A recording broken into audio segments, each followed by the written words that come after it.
an Unspoiled Network podcast. This is Spoil Me, covering One Piece, episodes 525 and 526. Lost in the deep sea, the Strawhats get separated, and undersea volcanic eruption, drifting into the Fishman Island. In these episodes, our friends actually reach Fishman Island, and I didn't think it was going to happen this soon. I am totally caught off guard. Also, under the sea is very, very dangerous. Welcome to Spoil Me.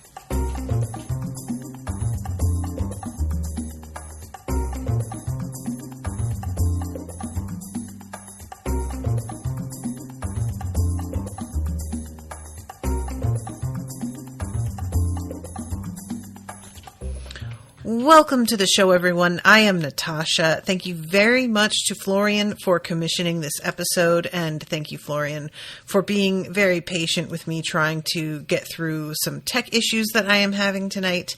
And apologies if any of those tech issues interrupt this recording. I am doing my very best, but I think maybe we're okay now. These episodes, I watched these twice. It was so funny. The other night, I was just like in this bummer mood, and I was just like, One Piece sounds very comforting right now. So I went and watched it ahead of time, which I don't usually do. And I was actually, I don't know if I want to say disappointed that we already reached Fishman Island, because I'm sure like Fishman Island is going to have its own whole cool thing going on. But I was enjoying the under the sea travel so much that I was genuinely surprised we already got here, considering how much this show tends to draw certain things out. I just really thought it would milk the under the sea journey for as long as possible. So caught off guard, but in a good way, kind of? I don't know. Also, really quickly, I know that there's like almost nobody here in the live, but I just wanted to finally show off that I remembered to go get my adorable stuffy of Chopper that I got given for Christmas and show how cute he is with his little star eyes. Isn't this a really, really good little Chopper? I love him so much. So I saw him when I was like tidying yesterday. I was like, I'm going to put him in my office now while I'm thinking about it so that I can show him, because I just think he is so cute. Florian is saying, "Aw, Chopper, he's so..." I love whenever there is a character who gets those starry eyes, if they make the stuffy with the starry eyes. I also have a Celeste the owl from Animal Crossing. And when she looks up at the sky and sees stars, she gets the starry eyes too.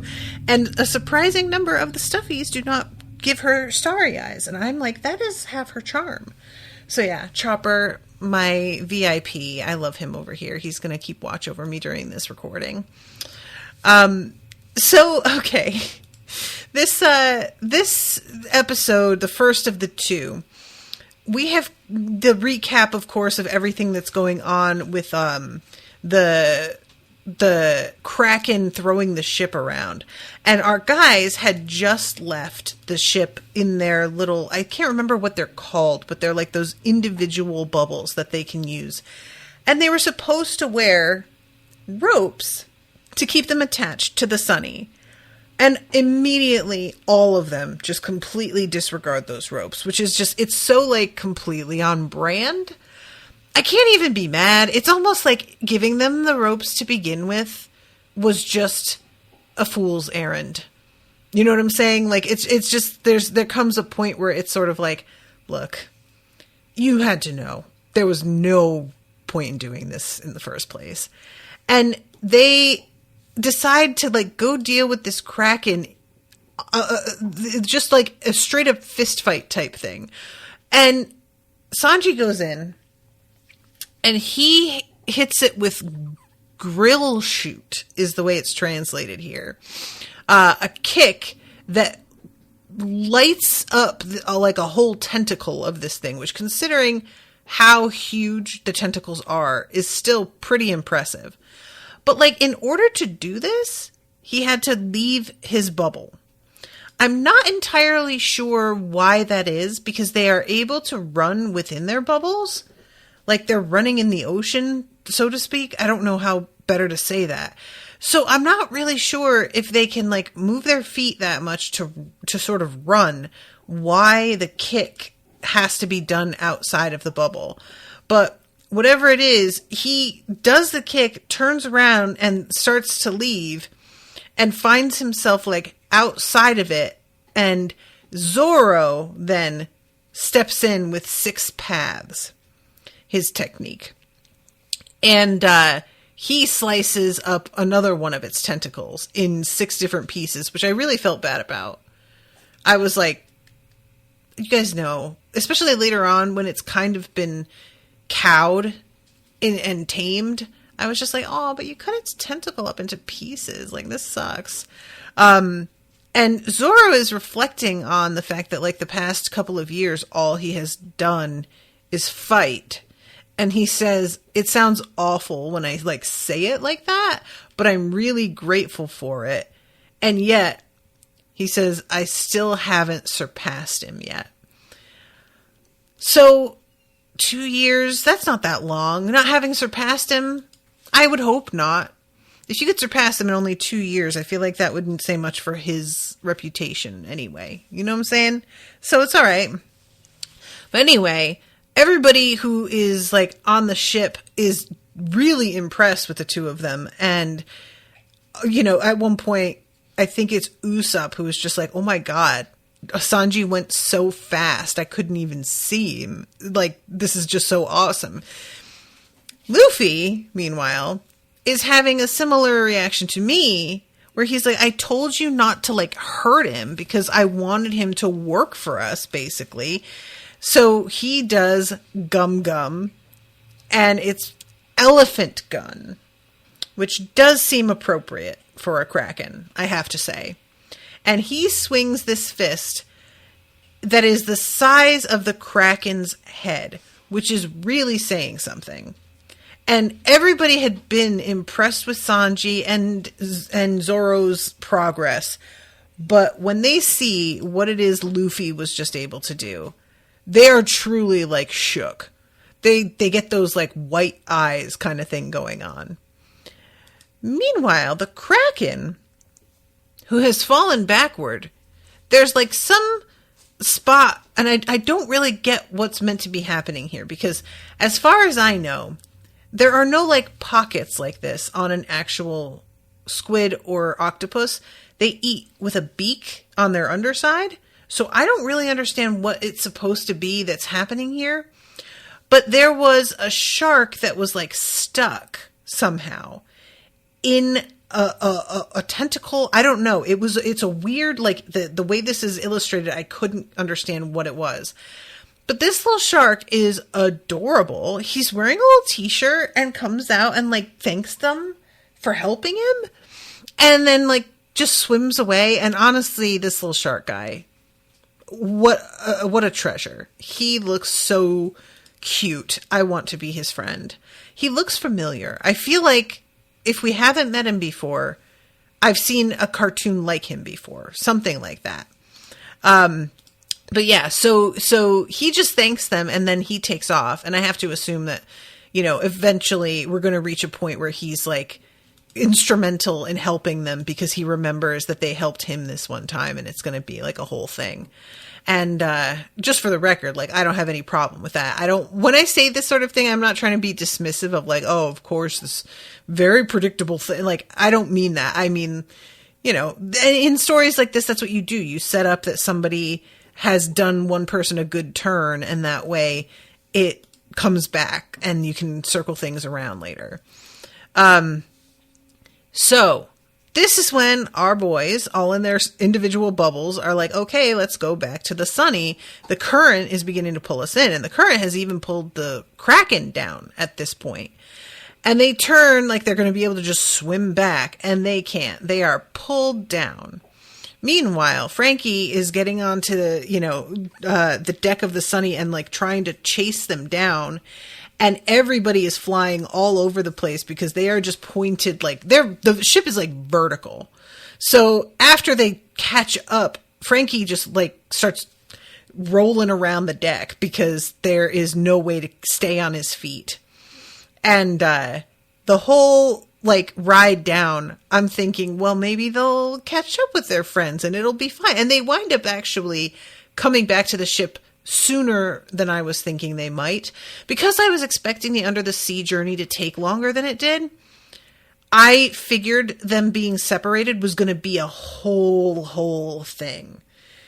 Did you get what I'm saying? Like, because this is what often happens with the Strawhats is they arrive somewhere in a group and then something occurs to separate them all. And then they each have to deal with their own like villain and find their way back to each other. So I kind of thought that was what we were going to wind up getting here, was like the under the sea journey would turn into its own whole arc before we even got to Fishman Island. And that our friends were going to be like each dealing with different threats and finding their way back to the sunny in the end. But yeah, it's like the factor that I keep forgetting is that unexpectedly, the show wants us to take seriously their lack of oxygen. And I am genuinely like constantly surprised at the fact that this is meant to matter, because the sunny, like the whole thing is just so outlandish that I wouldn't care if there were no rules at all at this point. You know what I'm saying? But I also can't deny, I really do appreciate things being grounded enough to have some rules. So I just sort of ignore the whole issue of air supply and all of this because like the physics of this don't make sense at all. And then it's brought up like doing one of the jumps that we wind up having to do a few times later, that Frankie with the ship, he's like escaping things. It's using up their actual air. And that's like going to be a problem for them. I keep being like, oh, okay. So that's like a factor we actually have to worry about. But anyway, okay. So in this moment, our ship is back up and everybody is standing still on the deck. And Usopp is like, what's everybody looking so sad about? Like, you shouldn't be scared. We're safe. The ship is upright. We're on its deck. Shit's okay. And then he starts to be like, wait, why is it so cold? And Robin says that all three of the boys are missing and we just have to hope the monster didn't tear them apart, in her usual optimistic way. And this is the first of the many threats that we like encounter of the deep sea, is an anglerfish. This thing, again, with the fact that like shit underwater is just crazy anyway, it's just wild that these really exist. There was a really fucking cool Halloween costume I saw one year. Two girls that were there. I think they were going to a Halloween rave.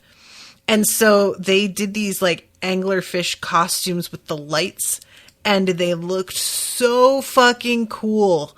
Highly recommend looking that up, because those photos were like at the top of the Google results. So I'm sure you'll be able to find them easily because they got a lot of attention since they were so cool. Florian says, just want to say I started Doctor Who. So far I like it, and it reminds me of One Piece in a distant way. Definitely. The thing, I'm not going to get into a whole Doctor Who thing here. I'm not trying to like yuck anybody's yum, as they say.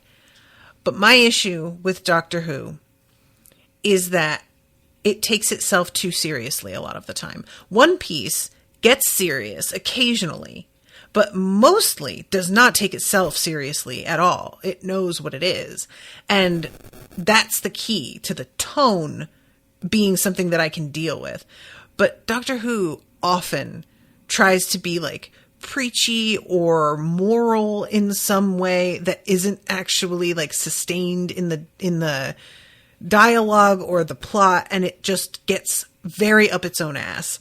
And I couldn't deal a lot of the time. It was just like, look guys, if you are going to have him just pull out a sonic screwdriver that magically solves this entire problem, why do I care about the problem? It's silly. I feel like One Piece is like don't come at me, but like better written overall than Doctor Who. And I'm just saying. So the other thing that we have dealing with here is the fucking, jellyfish, which they're glowing and have like, you know, those little lights in them. And because it's so dark down here, they have this effect almost of like stars in the sky, which, Chopper starts to get very entranced by, and it's just like, man, these are so cool. And as they, come down towards the surface of the deck, he almost reaches out and touches one, and Robin has to tell him, like, don't touch them. They're probably venomous, which I really would have expected him to know, but I don't know why. I guess I just expected that he would know stuff about, like, all animals, which is really not fair. I also, the thing with jellyfish for me, I have always found them, like, very fascinating. I think a lot of kids do, just the fact that they look so graceful and harmless, and yet they are potentially like actually lethal, and yet made out of material that is so delicate. It's just that contradiction that can really catch your imagination. And there is there's a book I'm covering now, the Vorkosigan Saga, where it's traveling from different planets, and at one point she's on a planet with these creatures that are filled with a type of helium and float through the air like jellyfish. And this guy is standing watching one, and it comes down and lands on his face, and it has like acid in its tentacles and begins to like burn his face up.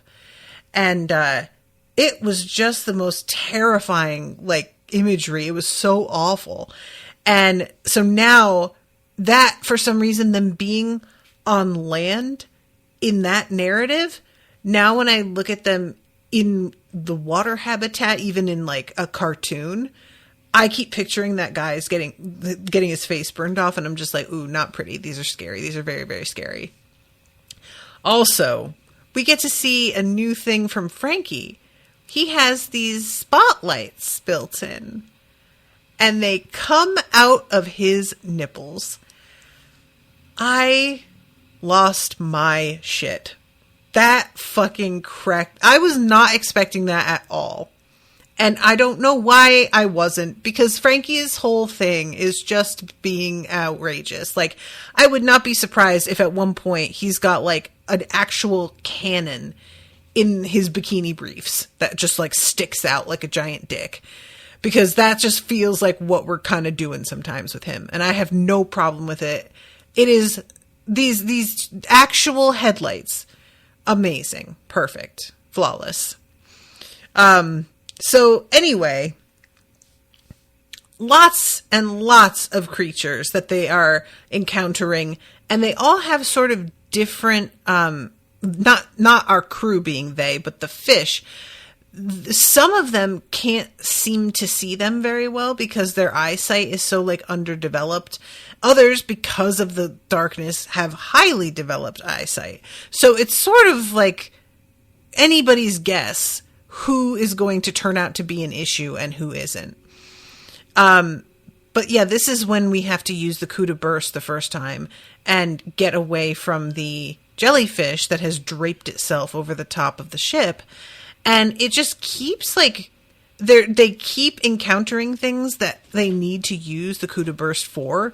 And so they're using up their own air supply. Every time they do this, they finally get to a point where they straight up can't use that as an escape tool at all. And are essentially stuck. It's a good thing that they wind up as close to Fishman Island as they do. Oh my God. I love, Brooke is over here. You guys, I live for Brooke's weird, like, monologues. Who's he talking to? Who knows? It doesn't matter. He says, "Oh, you're curious as to how I can see when I don't have eyes? Of course you are. But do you really want to know the answer?" And then gets real close to his eye and he laughs and says, "Drum roll." It's a secret. What are we doing? What is this? I don't care what it is. It's great. I love it.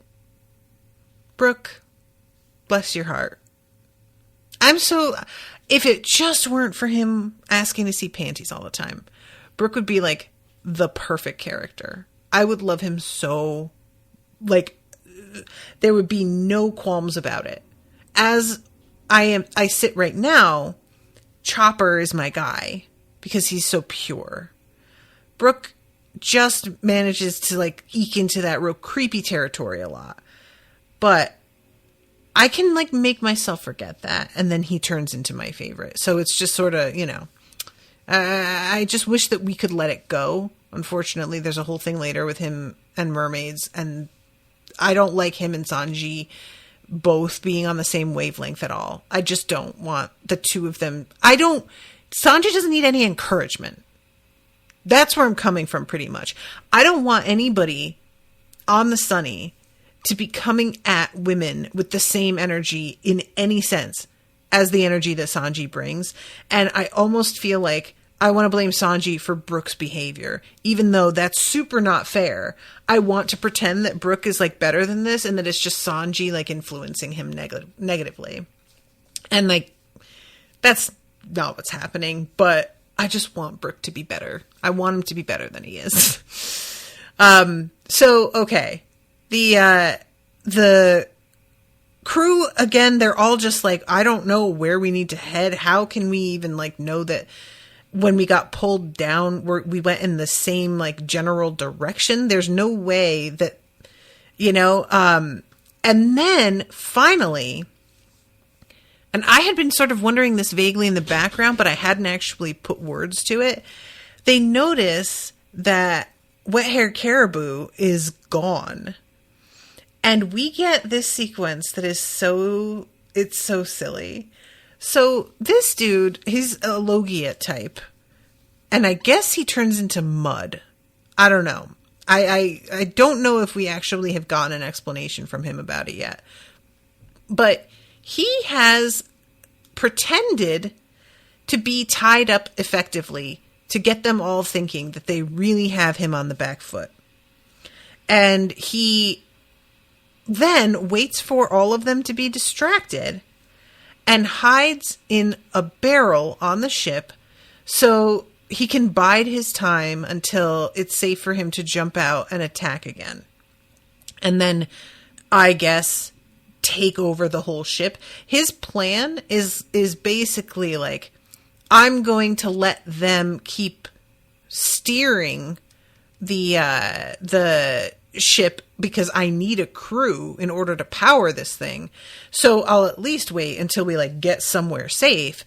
And then I'm going to make my presence known because now that the three best fighters aren't here, I don't really have anything to worry about. And I didn't even think of the fact that he would consider the rest of the crew to be so little a threat. And I mean, I kind of understand his thinking in this way, but it's just funny looking at like just merely Frankie alone. You really think that you don't have anything to worry about up against Frankie? And there's 5 more. Or 4 more. How many more? We got Chopper, Usopp, Nami, Brooke, Robin. Yeah, 5 more. Sir, those 3 fighters aren't the problem that you need to be worrying about. You have a whole crew of badasses here that you just are acting like you could take solo. Why on earth? And I guess he really believes that he's going to be able to just like crawl around in the dark of night and like maybe take them out one by one, and that way there wouldn't have to be any sort of like real fight, that he could get them while their guard was down. But anyway, it's really fun because he's over here peering at everybody from inside this barrel, really, really feeling himself and thinking that he has the perfect plan. What a shame I didn't have the chance to kill Straw Hat with my own hands. But no one will ever doubt he's dead once I come back with the rest of his crew members' heads. And as he's saying this to himself, it's unclear to me whether he, like, speaks out loud. I don't think he does, because we get a look at him at one point and his mouth doesn't seem to be moving. But the way that Frankie is looking at him, it feels like Frankie can hear his thoughts. And I don't think it's happening, but you know what I'm saying? Like, there's an expression on his face that it, and it's so fun because Frankie is just coming up next to him as this dude has this vicious gleam in his eye of, like, pure malice. And meanwhile, Frankie is like, the fuck? So he comes up next to him and he says, if I killed them all now, there wouldn't be anyone left to sail the ship. And then what would I do? So I'll let them live while they can still be useful to me. Once we land on Fishman Island, though, I'm going to slaughter you down to the last man. And he laughs. And see, this is when Frankie's eyes get big. And so it really felt for me like he was hearing him. I don't know. But yeah, he turns. He just sees Frankie looking at him. And then he slowly lowers the lid of the barrel again as if he wasn't seen. Like, he just faked him out. And rather than, like, grab him up, Frankie just seals the barrel. Genius. I love it. Just keep him in there. He rightfully figures out, like, oh yeah, the ropes don't do anything because he's not a solid. So I don't need to worry about tying him up again. Just keep him in a fucking container. Like he's a sourdough starter or something. I fucking loved this so much. It's such a...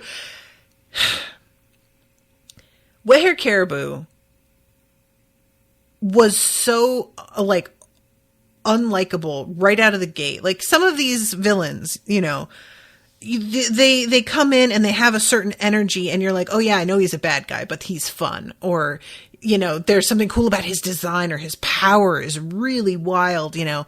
Wet Hair Caribou, it just felt like a drag. And Florian talked with me about this when we did the live together, but that he has this, like, you know, a real kind of real world creepy factor that a lot of the villains don't have. And so I expected a certain type of showing from him that I am not getting, and I enjoy it a lot. I am really happy that he has turned out to be such a disappointment. And I'm putting that in quotes because I am not disappointed at all.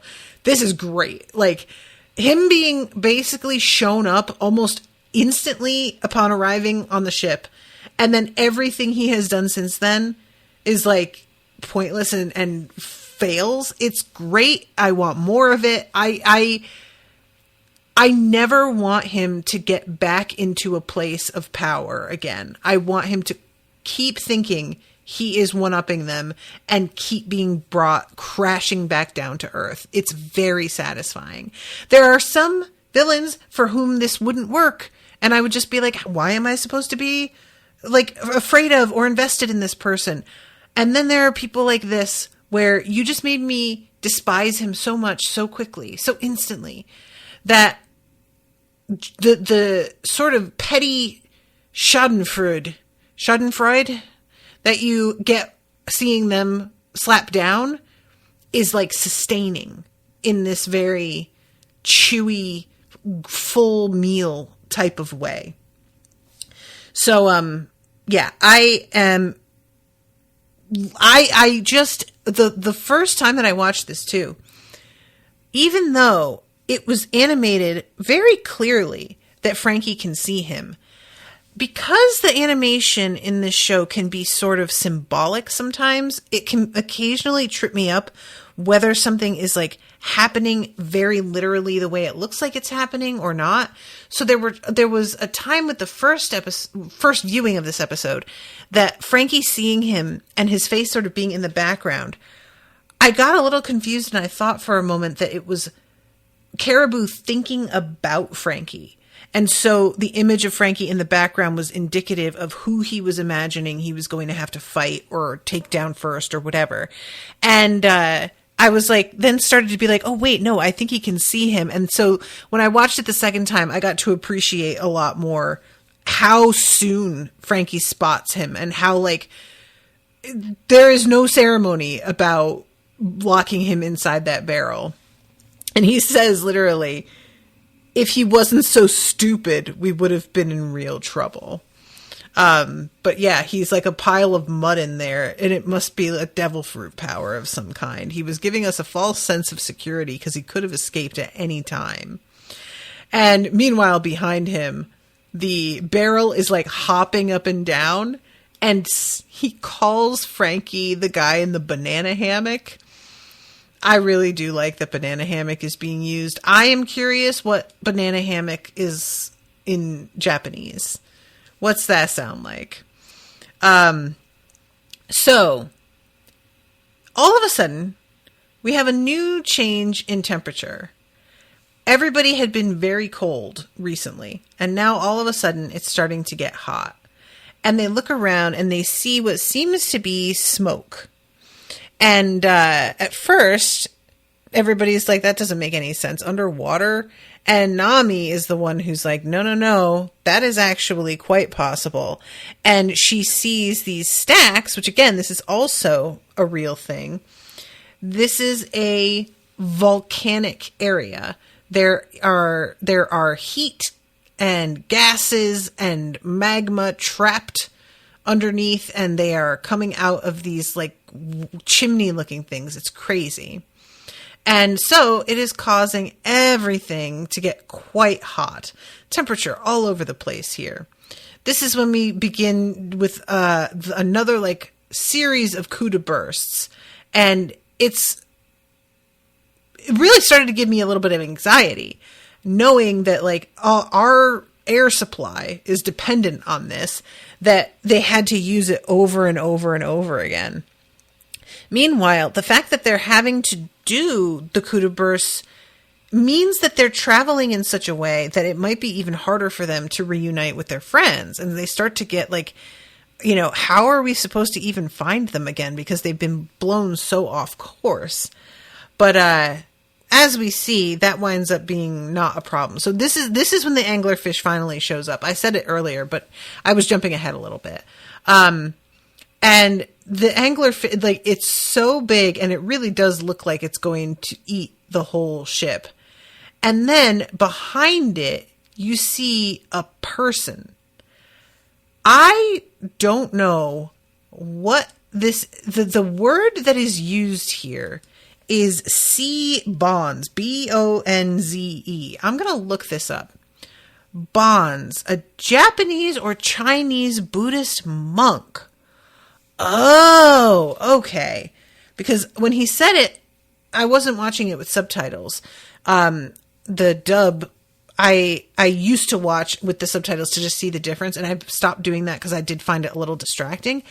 And so I was like, I can't be hearing him right. Like, I don't know what word he's saying. But okay, it is apparently a figure from Japanese folklore. Okay, that makes sense.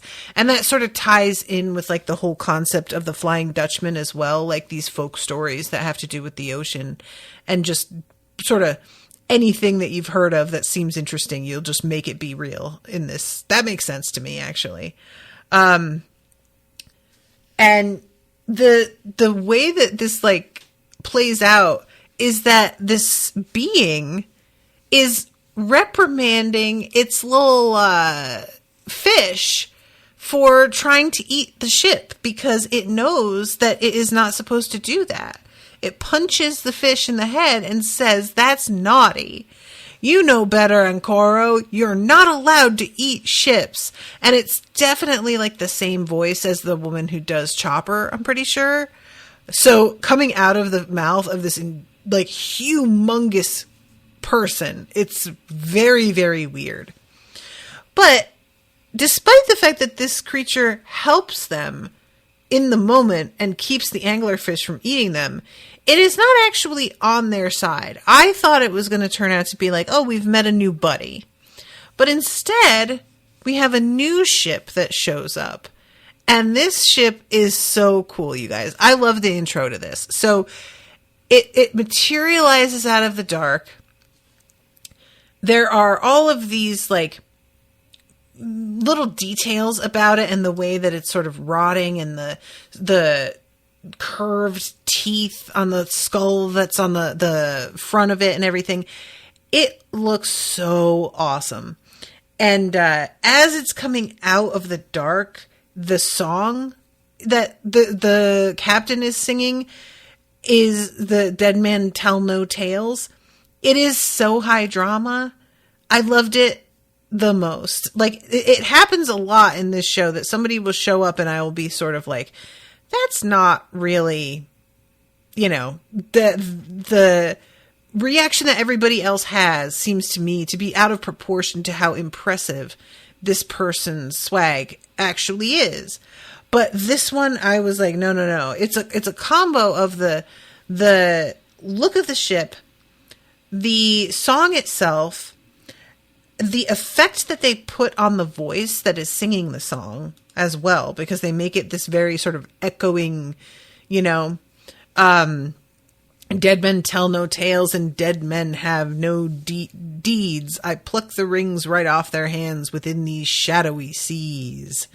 Dead men have no regrets and no tears left to weep.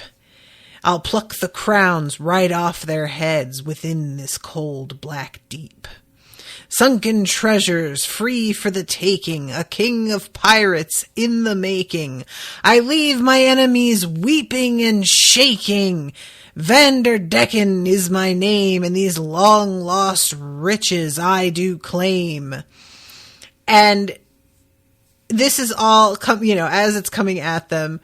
And I love that at one point, we just got Brooke looking at the skulls saying, is that me? And I was like, Brooke, I feel like that's racist. Not all skulls look the same. They don't all look like you, okay? It's not always about you. But yeah, this is when he says it's a ghost ship, and oh man, I'm so sorry guys. I'm just getting distracted by the animation because Usopp slaps him for being scared of a ghost ship when he himself is a giant skeleton. And when he's slapped, he just does a perfect pirouette and poses and then just says, you can't get with these moves. And it's an unexpected, like, weird little moment that did catch me. And then all of a sudden, you have a little flashback to everybody spotting the ghost ship that Brooke was on, bless him, which is what later on Frankie brings up, is like, you guys, we all thought it was a ghost ship with Brooke. Then we found out that there was like a perfectly reasonable explanation. There probably is for this too. Everybody just needs to calm down. It's not a big deal. But yeah, the sea bonds evidently like works for this dude, this Vanderdecker. I don't know why or in what capacity, like how this relationship became what it is.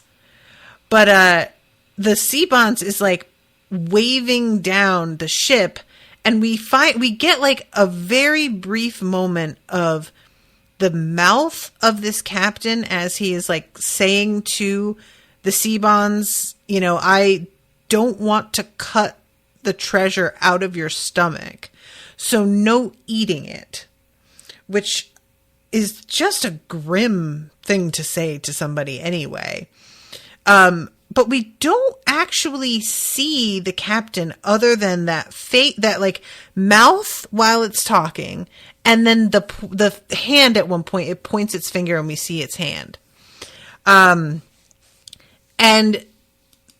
the sea bonds, he tells him to knock the ship out just to give it a real good whack.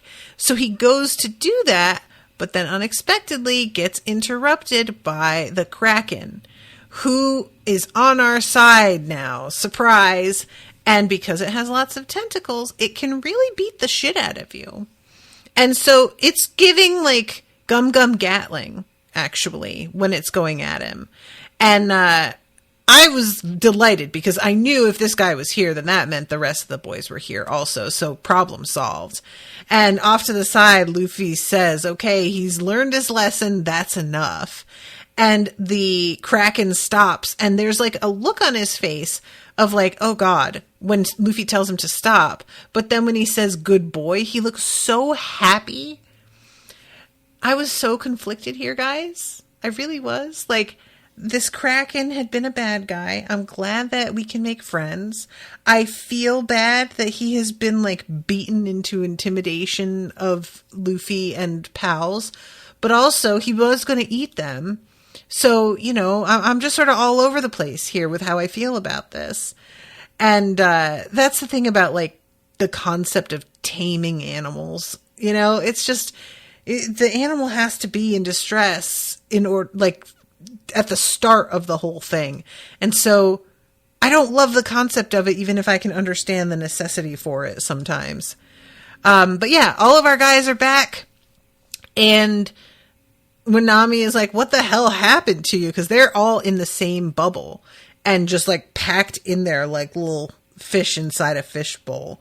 Zoro actually says they got lost. They're hopeless without me. And I was just like, oh my God, I don't know what happened to your brain, Zoro, that somebody else helping you find Sabaody again makes you think that you're not the guy who always gets lost, but you need to get back on reality, my friend, because this is ridiculous. Meanwhile, as he's coming in, Sanji has his face just going all over the place because he sees Robin and Nami. And so Chopper is like, I'm going to need to build up his tolerance using a series of like less stimulating pictures. You guys, this is like, it's fucked up, but it really is funny that it's just like pictures of them just standing in jeans, you know, like, and later on you do see him rifling through the pictures, getting very excited about all of them, even though we know that they're very tame, actually. It's like a weird straddling of perverse and wholesome in a weird way. And I'm not going to try and harp on this too much at this point. I've made my feelings on it clear, I think. But I am just so deeply bummed out by the fact that Sanji has been made to be so disgusted by all of the people that were on the island with him. I'm never sure whether I should say, like, are they trans women? Are they just cross-dressing men? Like, I'm not sure how I want to describe them, but I just really, the fact that he seemed to be cool with them for a bit, it really got me like feeling like we were in a cool place in terms of the representation on the show. And then we went in this whole other direction. And now it's like he's coming up against a Kraken talking about how it's not even the ugliest monster that he's had to deal with. And it's such a shame. I know that it's like supposed to be a joke, but because of the world, it doesn't feel funny. It's just gross and transphobic and nasty and like, it's just so ugly, you know? And so every time now that he speaks, there's some kind of reference to these people as monsters or horror shows or something that's like just really, really mean. And it's like undercutting my enjoyment of things a lot more than I would have expected because it's happening so often. If it were happening like a lot more in the background, I could maybe overlook it, but whenever we're in a fight, he's one of the main guys to jump up, and his whole plot right now is how much hornier even than usual he is. And so I feel like I just keep getting beaten over the head with all of this, like all of these transphobic jokes and reactions and the fucking upskirting of that girl that he was like making sure had the real parts. Like, ew, it's all just so, there's like a violence to it that I find really upsetting. And so I just wanted to like say that here and let it go in terms of talking about it anymore. But I just really, I wanted to underscore it because there was something about the scene here when he goes to fight the Kraken and the way that he's talking about them that it really like pushed me over the edge from being like, this is annoying to like, okay, you know what? Fucking stop it. And being like genuinely angry about it because we just didn't have to be here. You know, we could have had him super horny for women and not calling these other people monsters. You could have done both. It could have been fine. And just the lack of imagination there to have him be on our side for a minute and then and when I say our side, I mean the side of people who are decent human beings, to get my hopes up about that, thinking that he had seen the light and then sort of just yank it away. It just feels even more disappointing because I saw what we could have had. So Florian says, yeah, as I said, this joke will sadly stay for some more episodes, but will get better in some episodes. Okay. Yeah. I just, like I said, I don't want to beat a dead horse here. You guys know how I feel about this, but the particular stuff in this episode, I just found, like I said, the word violent started to come up for me in a way that felt really alarming.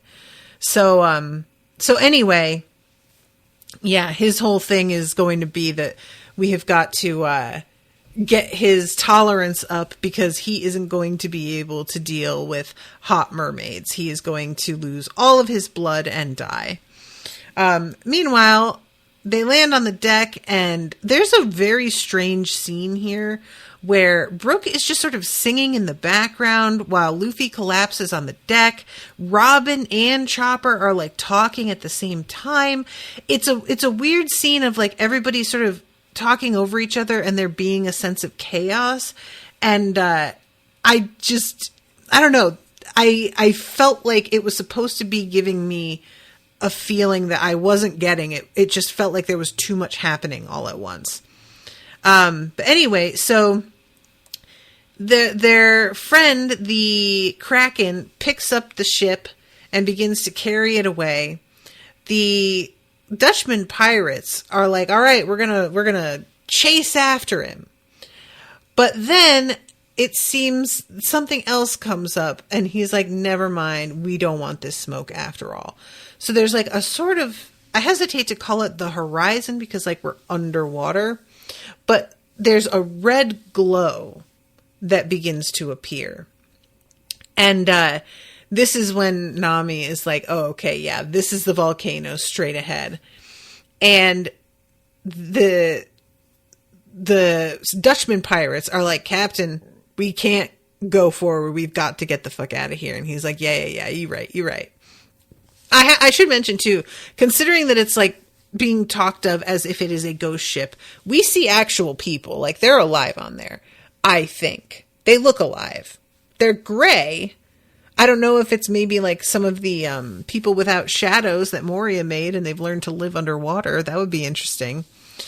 But Surume is the name of the Kraken, and they were about to ask him to like carry the ship as quickly away as possible from the volcano.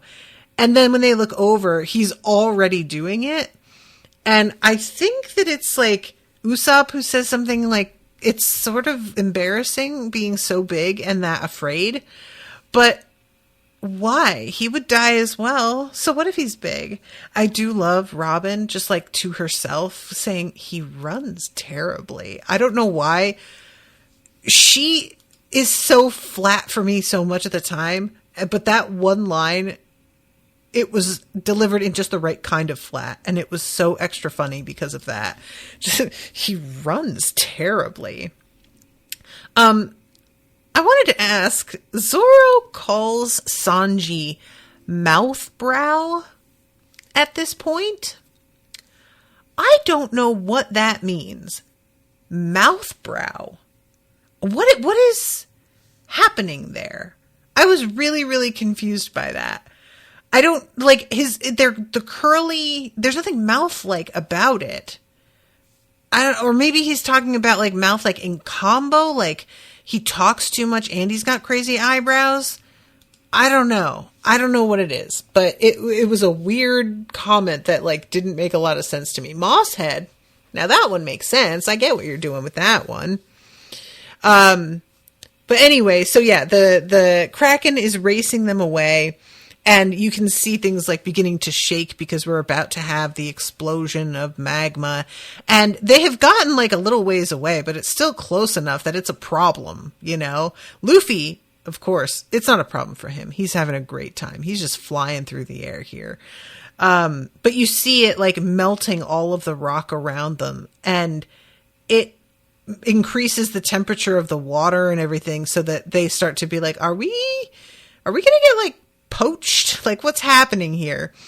And the fact that all of them are running at the same time, they begin to sort of like float off the Dutch pirates.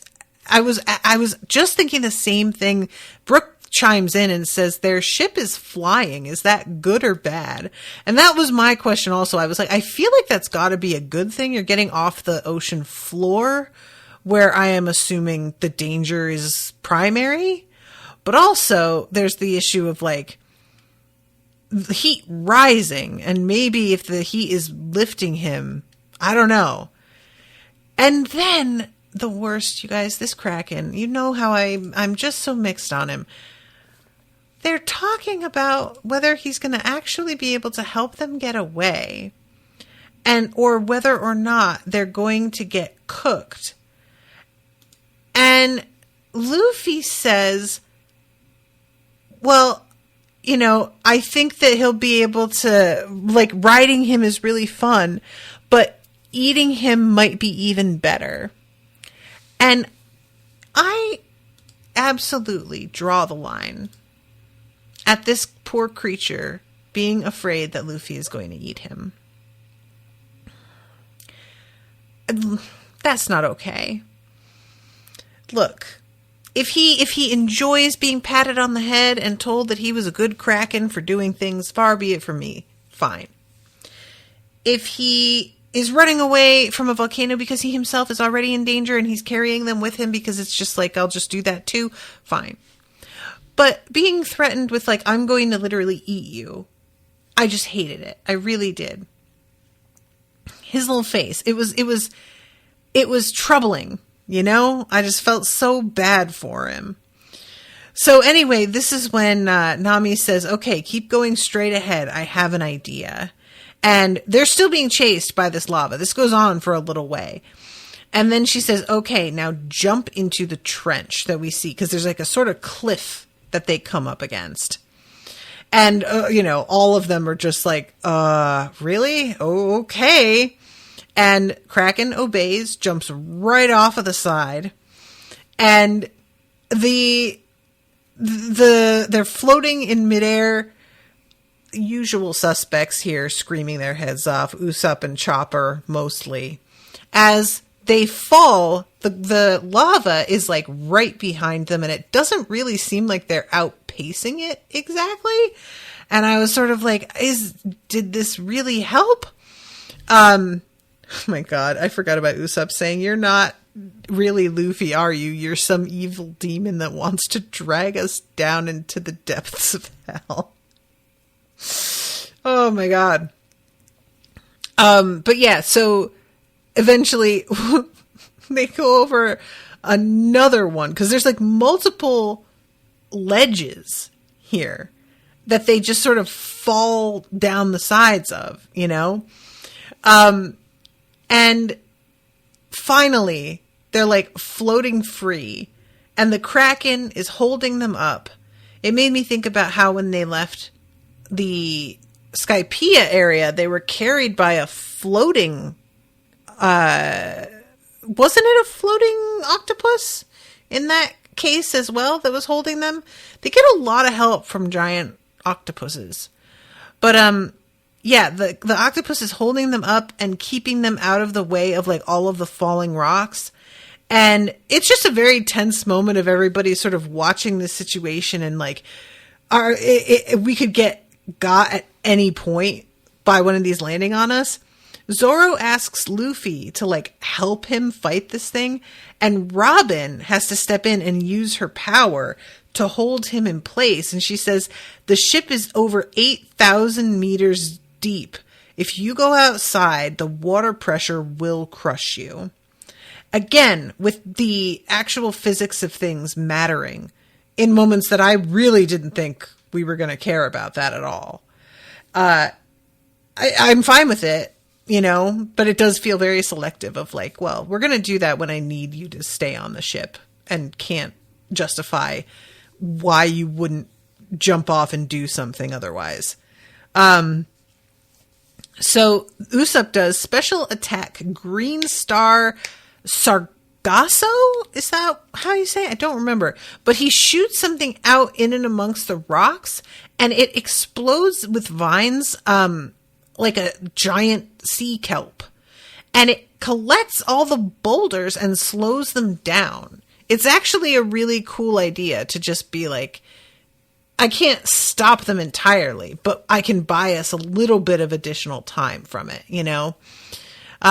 So they just barely managed to get away, and they all are cheering on this squid. You guys, he looks so happy.